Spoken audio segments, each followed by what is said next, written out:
Okay, so we'll start with the first chapter, second part. Okay,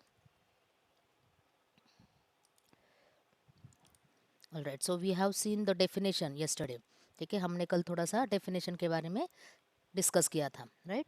तो हमने कल discuss किया था तो क्लाउड कंप्यूटिंग सर्विस क्या है, क्लाउड नेम कैसे जनरेट हो गया, कंप्यूटिंग नेम कैसे आ गया, एंड थोड़ा सा उसका इवोल्यूशन के बारे में हमने देखा था, बट डिटेल में हमें अभी आज देखना है. Before that will see what the services cloud offers.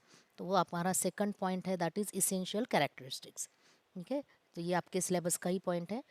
तो जैसे मैंने कल आपको बताया था कि क्लाउड जब भी हमें सोचना है, so we have to always think about the real life examples.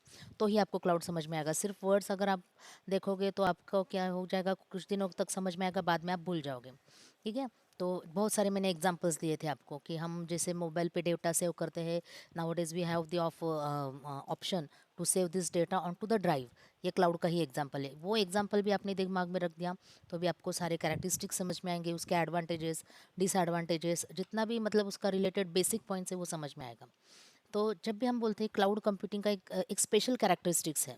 ठीक है, वो कैरेक्टरिस्टिक्स कोई किसी और टेक्नोलॉजी के बारे में है ही नहीं. वो कैरेक्टरिस्टिक्स अगर आपने कहीं पे भी पढ़ा तो आपको समझ में आएगा, yes this is about cloud computing.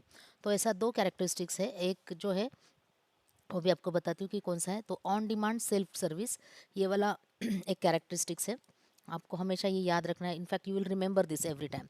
जब भी आप देखोगे तो ये किसी और टेक्नोलॉजी के बारे में है ही नहीं. AI ML ये इतना जो हम आजकल बोलते हैं उसके बारे में भी नहीं है.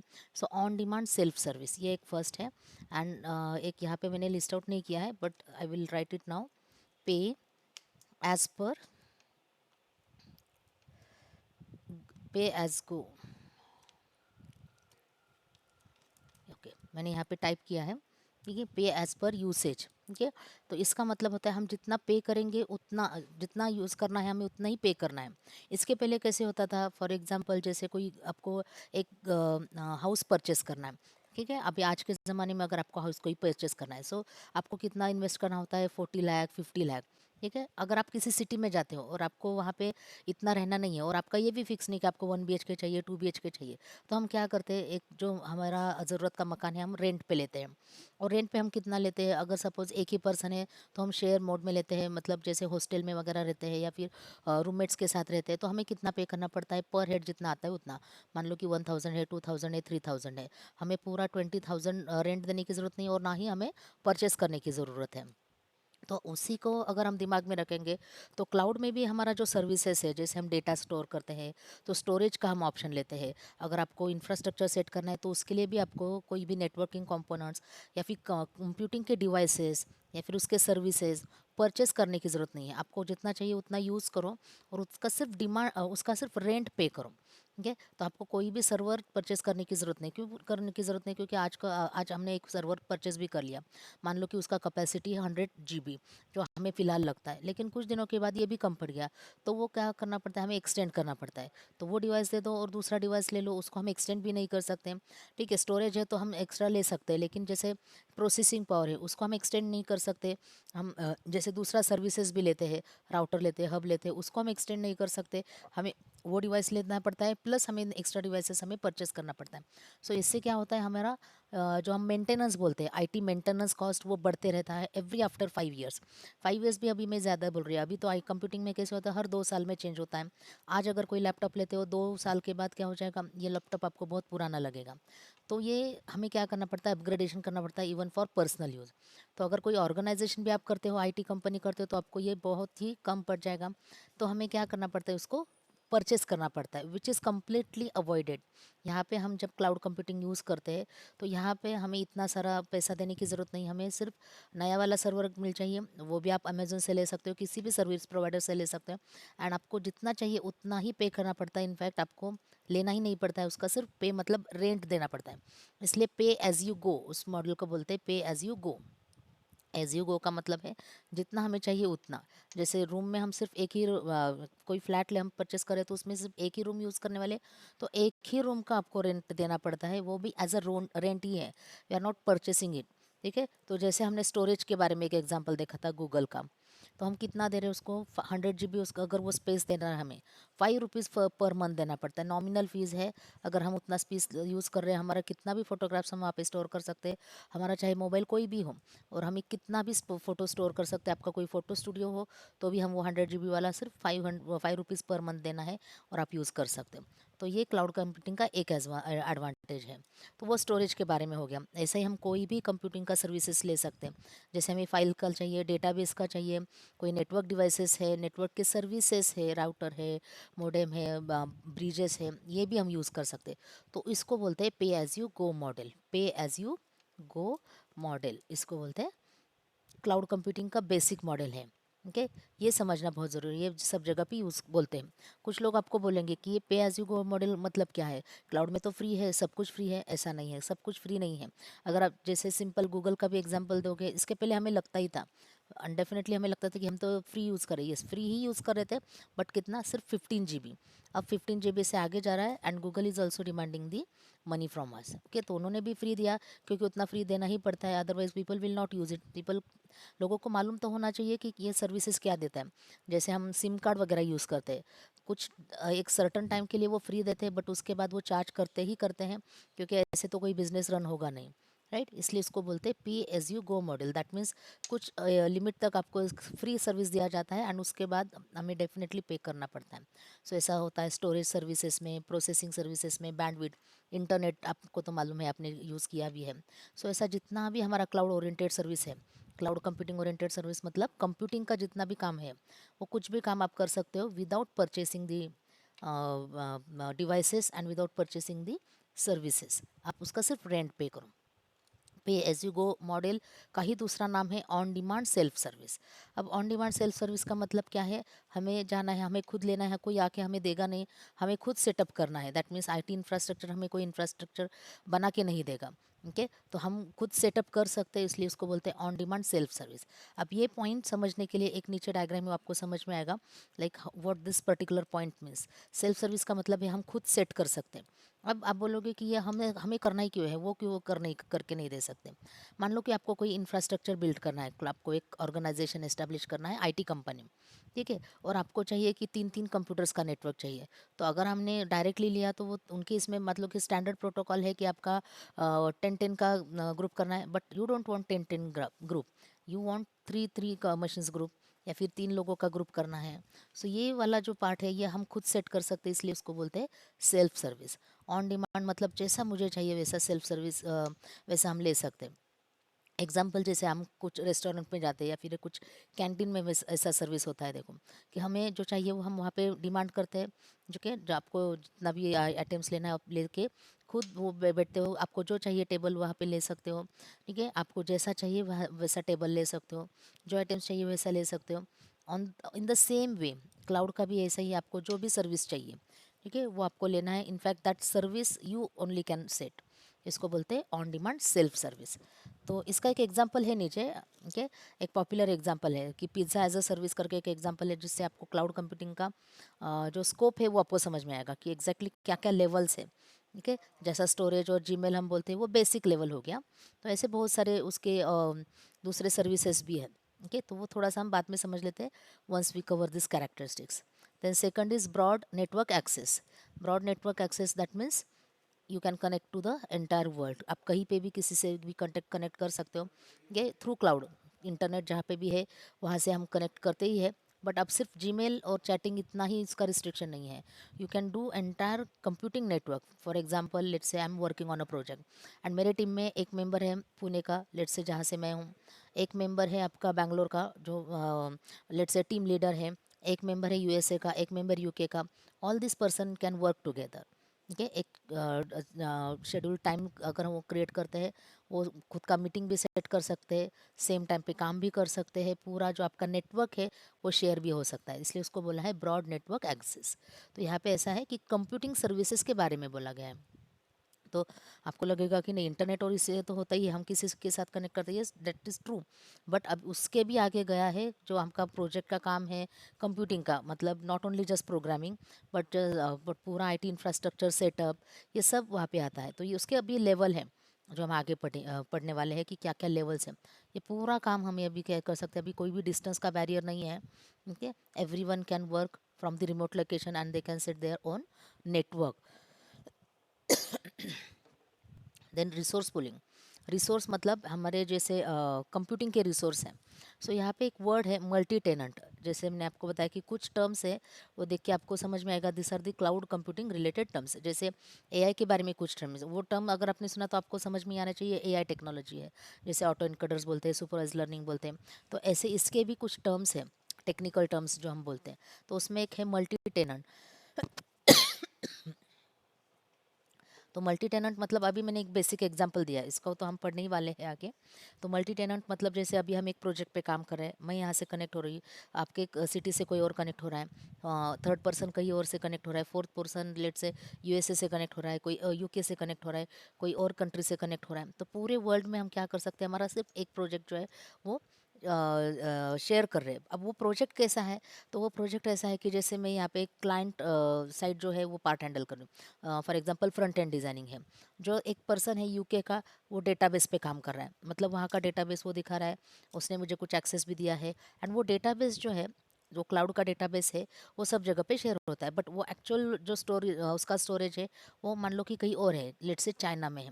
ठीक है, बट वो डेटाबेस या फिर वो डेटाबेस का जो एप्लीकेशन है, यूके का पर्सन यूज़ कर रहा है, एडमिनिस्ट्रेटर लेवल पे काम कर रहा है, और मैं इसको देख रही हूँ और मैं उसको ऑपरेट कर रही हूँ। I am just reading the data from that particular database. तो इसको बोलते हैं multi tenant architecture. Multi tenant का मतलब क्या है, बहुत सारे लोग एक इस पे एक रिसोर्स पे काम कर रहे हैं। टेनेंट मतलब जैसे हम रेंट पे करते हैं ना, रूम का वगैरह किसी का रेंट पे करते हैं, तो उसको बोलते हैं टेनेंट। तो जैसे आप किसी सिटी में जाते हो और आप क्या कर रहे हो, वहाँ पे बोल रहे हो कि मुझे एक रूम चाहिए, और वो रूम आपने लिया। रूम मतलब आपका रिसोर्स है। अब रूम तो सिर्फ मिलता नहीं है आपको, रूम के अंदर आपको किचन भी मिलता है, हॉल भी मिलता है, टॉयलेट बाथरूम भी मिलता है। ये सब आप शेयर करने वाले हो। वो रूम के अलावा स्टेयरकेस यूज़ करने वाले हो, लिफ्ट यूज़ करने वाले हो। So all that resources will be used by all the tenants. इसलिए उसको बोलते हैं मल्टी टेनेंट। मतलब वो हम क्या कर रहे हैं, एक ही रिसोर्स है, अगर हमें चाहिए तो हम क्या कर सकते हैं, मल्टीपल पर्सन्स में इसको यूज़ कर रहे हैं। एंड ऐसा ही होता है जब भी कोई मशीन आपको मिलता है, और अगर आपको एक्सक्लूसिवली आपको ही एक्सेस चाहिए, तो डेफिनेटली आपको फिर ज़्यादा पे करना पड़ेगा। जैसे एक रूम है, उसका पूरा का पूरा अगर मैं रेंट पे करूँगी तो मुझे ही उसका एक्सेस मिलेगा। बट अगर मैं बोलती हूँ कि ये 4 लोगों में शेयर हो सकता है, तो 4 लोग उसको यूज़ करें, दैट मीन्स 4, जितना भी रिसोर्सेज है that will be use by 4 persons. In the same way यहाँ पे भी हम जो रिसोर्सेस यूज़ करने वाले कंप्यूटिंग के रिसोर्सेस है, and that will be used by multiple persons. Multiple organisations भी हो सकता है, मल्टीपल मशीन्स भी हो सकते हैं, मल्टीपल डिवाइसेस भी हो सकते हैं। ठीक है, इसको बोलते हैं मल्टी टेनेंट आर्किटेक्चर। तो क्लाउड का अगर आप कभी स्टडी करोगे architecture point of view, second chapter में हम वही पढ़ने वाले हैं, तो उसमें एक वर्ड है multi tenant architecture of cloud computing. तो कैसे अलग अलग लोग यूज़ करते हैं, कैसे इन्फॉर्मेशन शेयर होता है, मतलब एक ही डिवाइस है आपका, वो कैसे 4 लोग यूज़ कर रहे हैं, एक फाइल है कैसे यूज़ कर रहे हैं, ये आप वहाँ पे देख सकते हो। That is called as multi tenant architecture. ठीक है, ये हो गया हमारा सेकंड थर्ड फीचर। ठीक है, देन रैपिड इलास्टिसिटी, ये एक बहुत important feature, this is also related to cloud computing. मतलब ये वर्ड भी आपको कहीं और नहीं मिलेगा। ठीक है, अब रैपिड इलास्टिसिटी का मतलब क्या है, एक फेसबुक का अगर आप एग्जांपल याद रखोगे तो you will understand rapid elasticity means what. ठीक है, आपके जो फॉलोअर्स होते हैं, मान लो कि आपने कोई एस विनय कुछ डाउट है?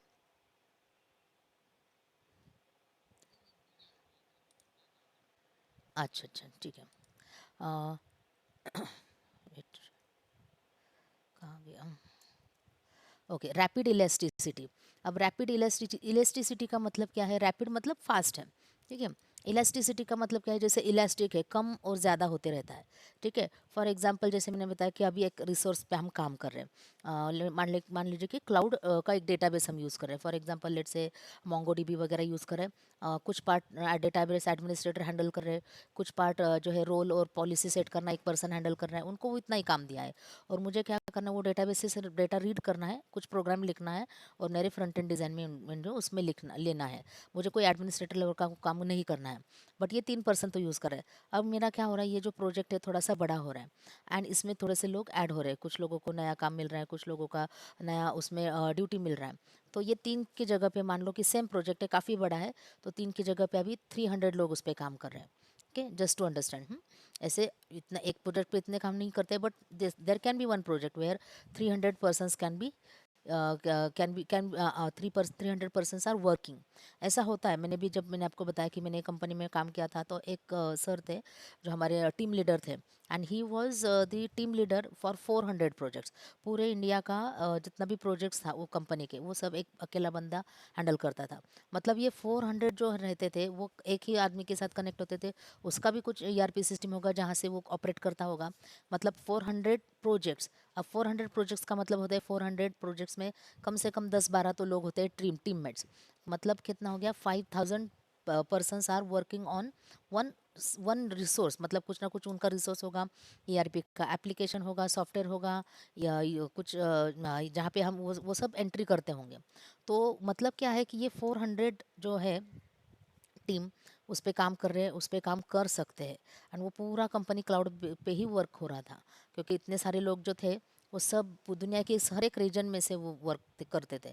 बहुत सारे लोग उसके वो कंपनी के जो थे अलग अलग रीजन से थे, अलग अलग कंट्रीज़ के थे, इंडिया के भी थे, आउटसाइड इंडिया के भी थे। So every one was connecting through the cloud.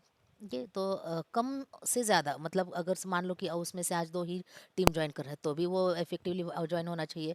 कल को अगर 5000 लोग ज्वाइन हो रहे तो भी वो इफेक्टिवली हो रहा है। 5000 से 300 पर 300 तक आ गए, वो भी इजीली ज्वाइन होना चाहिए। 300 से 1000 तक आ गए, वो भी इजीली ज्वाइन होना चाहिए। उस फीचर को बोलते हैं इलास्टिसिटी, जो कम ज़्यादा होते रहता है। ठीक है। एंड रैपिड मतलब ऐसा नहीं कि अभी आज 10 लोग हैं और 10 लोग ज्वाइन हो रहे हैं तो उसको बहुत टाइम ले रहा है। ऐसा नहीं होता है। तो क्लाउड कंप्यूटिंग फिर कोई यूज़ ही नहीं करता। इसमें बहुत सारे लोगों ने ऑलरेडी काम किया है परफॉर्मेंस के इशू पे। सिक्योरिटी पे भी काम करते हैं, तो सिक्योरिटी और परफॉर्मेंस ये दोनों ही ऐसे इशू है जो क्लाउड केस में बहुत सबसे ज़्यादा स्टडी किया जाता है। इनफैक्ट हर एक टेक्नोलॉजी में, क्योंकि ये दो सबसे ज़्यादा इम्पोर्टेंट है।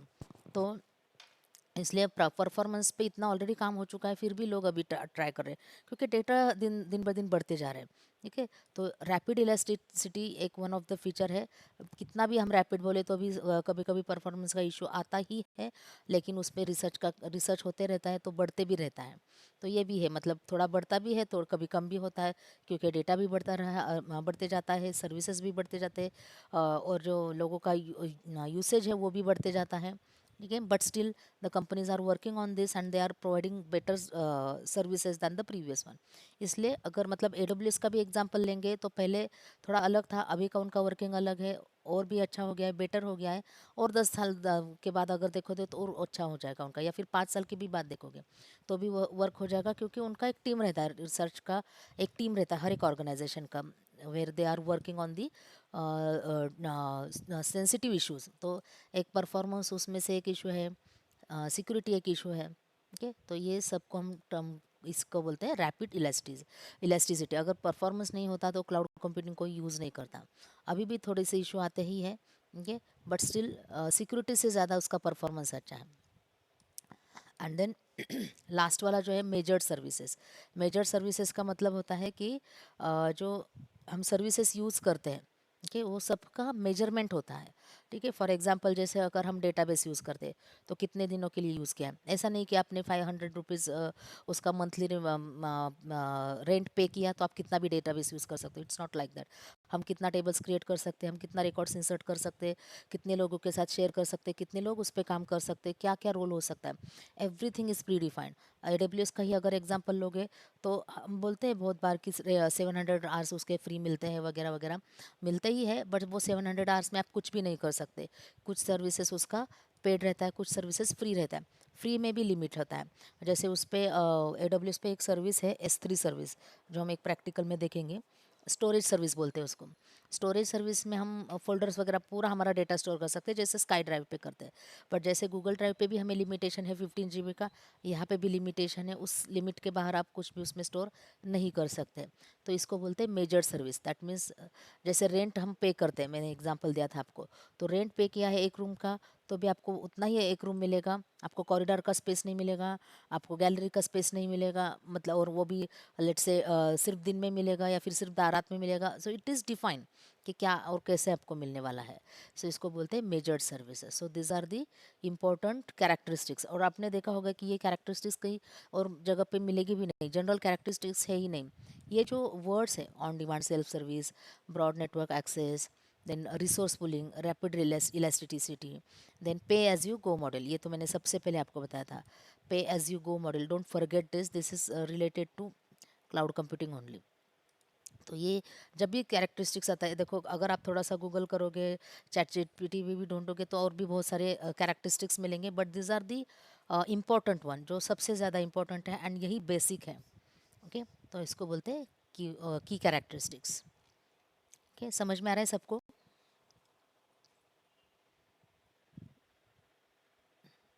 ओके, अब हम देखते हैं नेक्स्ट पॉइंट।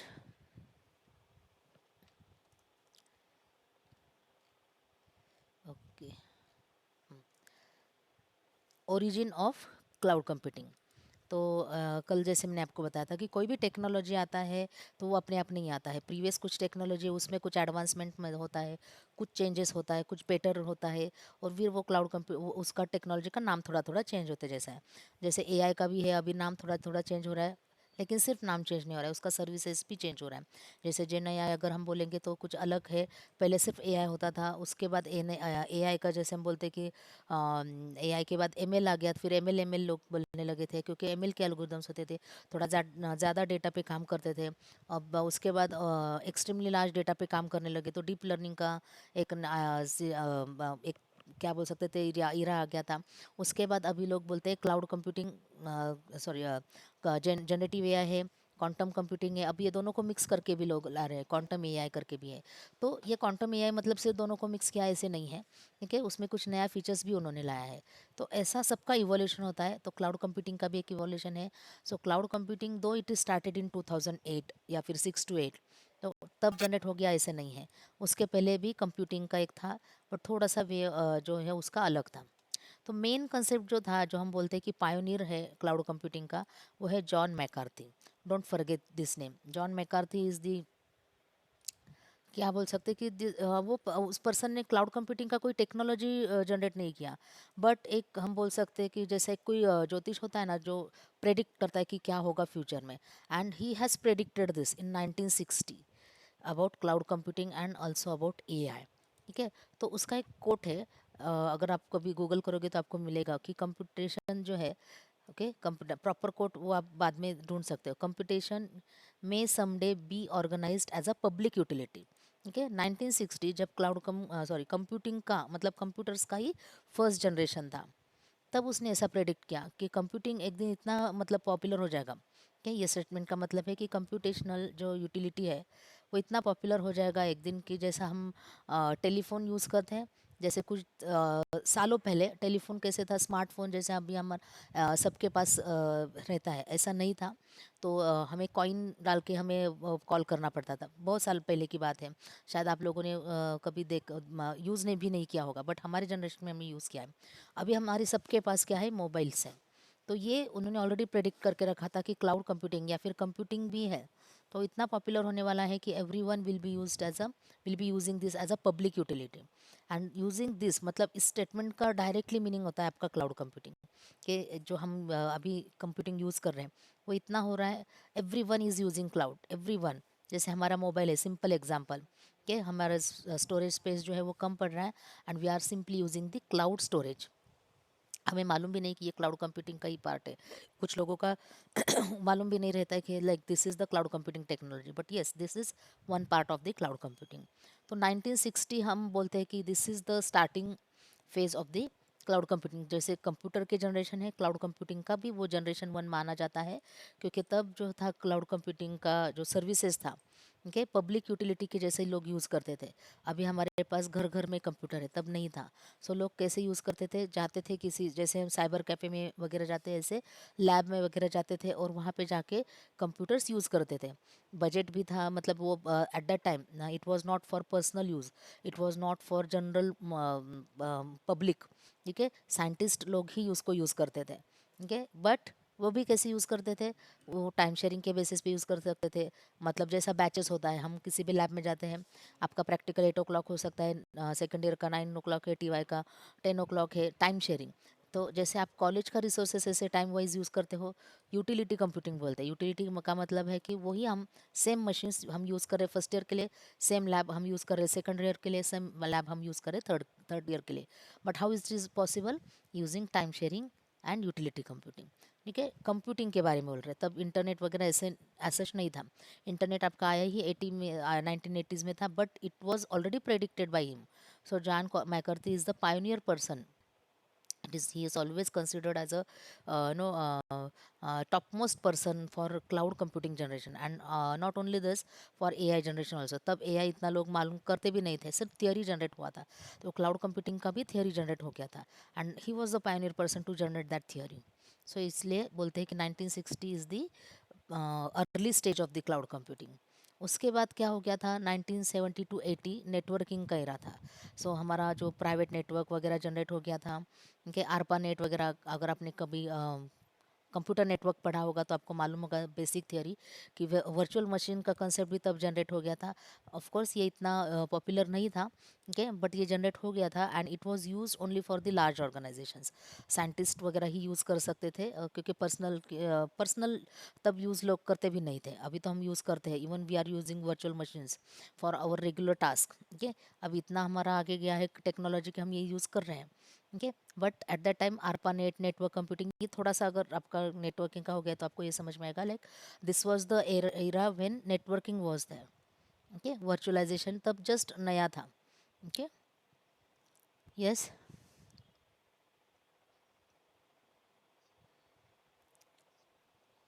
ओ, अच्छा अच्छा, रुको मैं अटेंडेंस लेती हूँ पहले।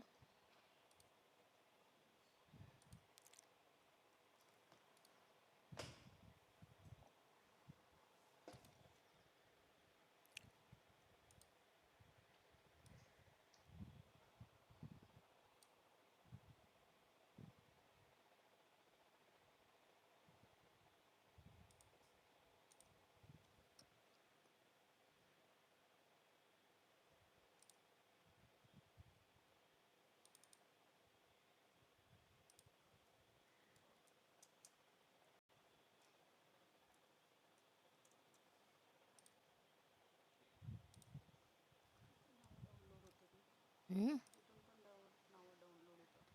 कुठे?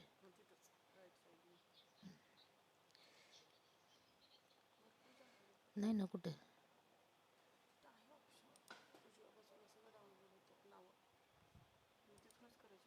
नाही ना, ते आपल्या टीम्समध्ये व्हायचं ना, इथे नाही होते ना गुगलच्या ह्याच्यात. तेच तर, हे का 13 आहेत, मी आपले 1 2 3 4 5 असं घेतलं, 5 अदर्स आहे.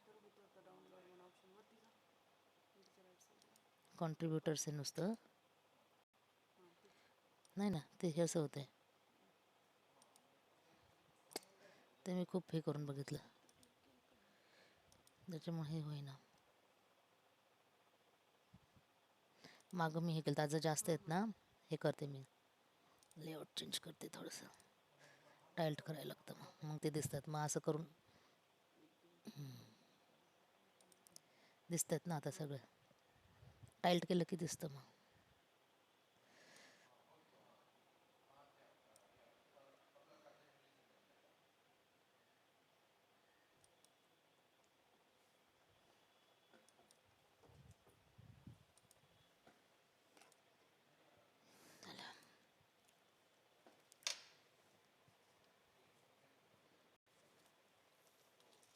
नाही ना, त्याच्यात ऑप्शनच येत नाही ते.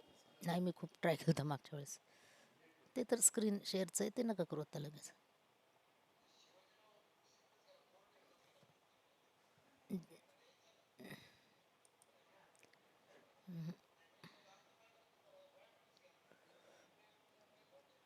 एक मिनिट थांबा थांबा, एक मिनिट, ते मला ओरडायला लागले, थांबा.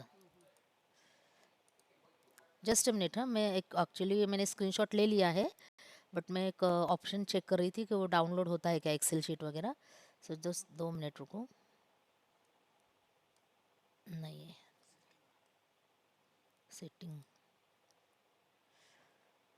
नहीं नहीं तो बिल्कुल ट्राय केलं मॅडम.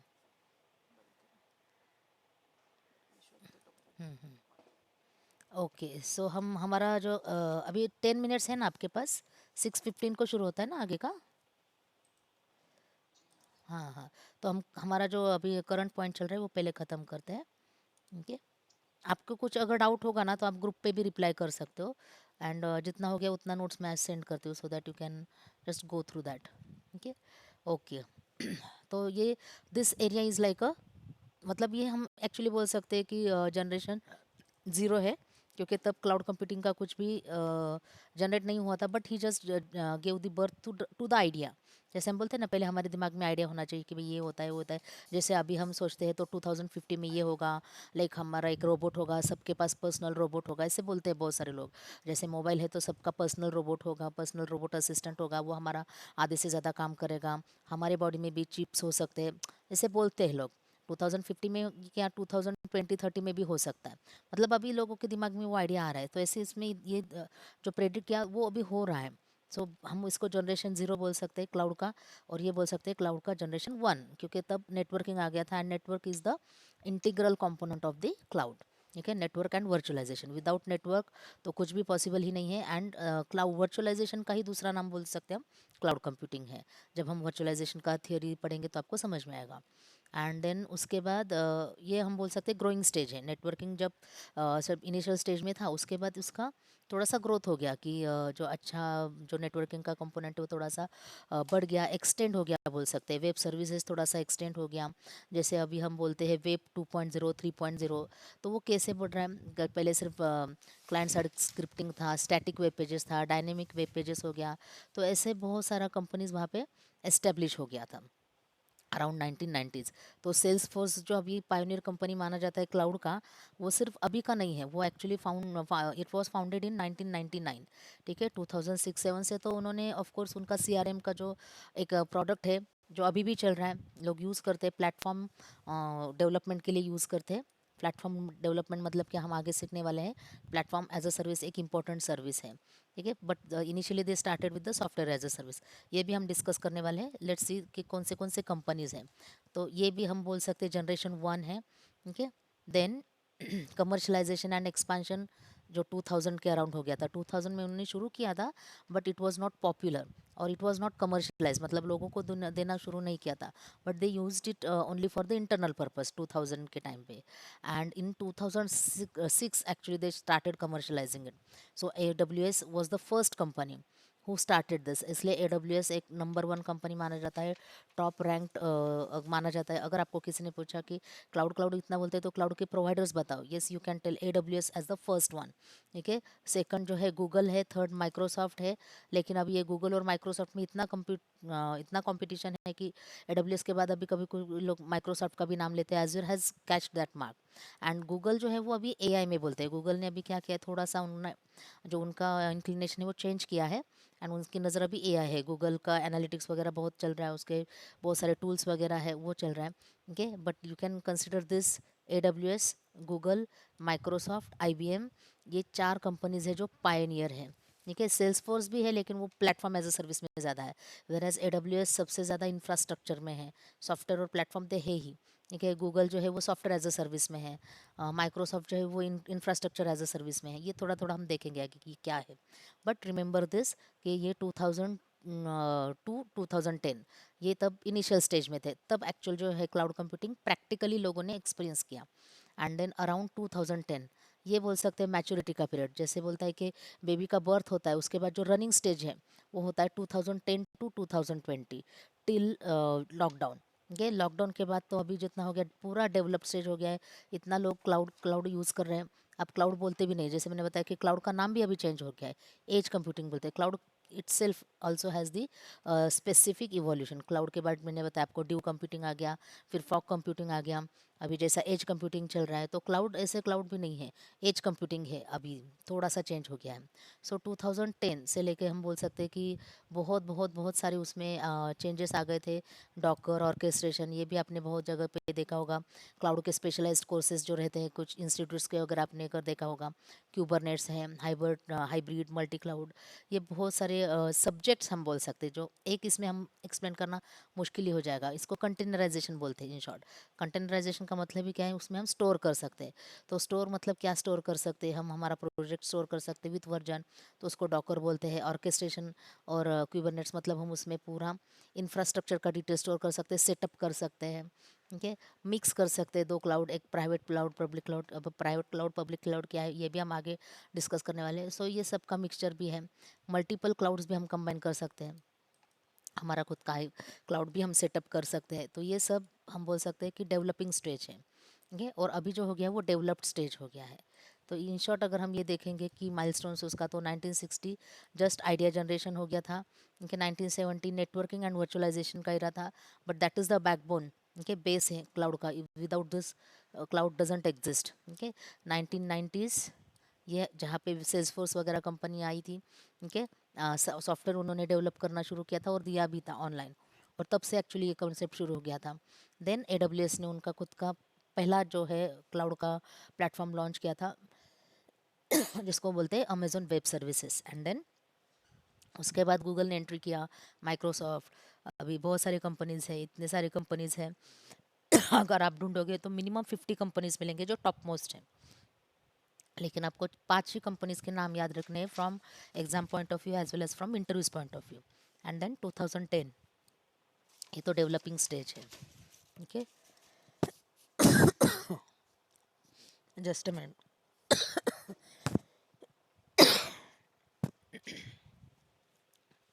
सो आपने कल बोला ना 6:15 को शुरू होता है, इसलिए मैंने 10 मिनट्स लिया। हो गया हमारा ये पॉइंट, हो गया है। ठीक है, कल हम देखेंगे आगे का point, other services and cloud net computing. ठीक है, जस्ट 2 मिनट रुकिए, मैं वो अटेंडेंस का देखती हूँ कि हो रहा है कि नहीं।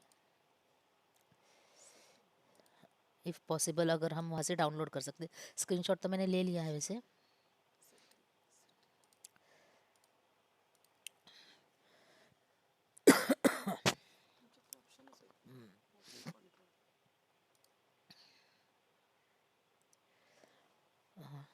ठीक है, नहीं हो रहा इधर से, देखते हैं बाद में। अटेंडेंस मैंने लिया है, इसका नोट्स मैं सेंड करती हूँ आज। और जो अभी तक का हमारा ये हो गया है ना,